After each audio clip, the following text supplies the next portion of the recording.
Hello friend, સ્વાગત છે તમારું મારા કિચનમાં. મારી ડિટેલ રેસીપી જોવા માટે મારી ચેનલને વિઝિટ કરો. આજે બનાવીશું શ્રીખંડ. શ્રીખંડ બનાવવા માટે દહીંમાં રહેલા પાણીના ભાગને કાઢવાનો છે. તો તેના માટે મેં અહીંયા આ રીતનું મોટું વાસણ રાખેલું છે. તેની ઉપર કોટનનું કપડું રાખી દઈશું અને તેમાં બધા જ દહીંને એડ કરી દઈશું.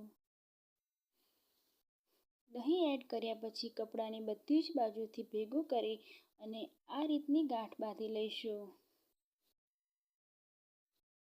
જો આપણે દહીંમાંથી પાણી કાઢવા માટે બહાર રાખીશું તો તે ખાટું થઈ જશે. હવે આપણે 5 થી 6 કલાક માટે રેફ્રિજરેટરમાં મૂકી દઈશું. 6 કલાક બાદ આપણે મસ્કાને કાઢી લઈશું અને તેમાં 2 કપ જેટલી ખાંડ ઉમેરીશું.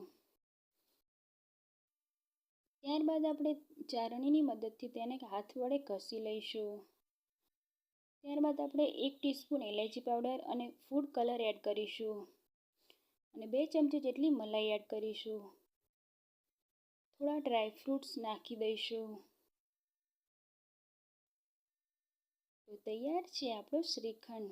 બન્યો છે ને એકદમ ક્રીમી. તો તમે આ જરૂરથી ટ્રાય કરજો.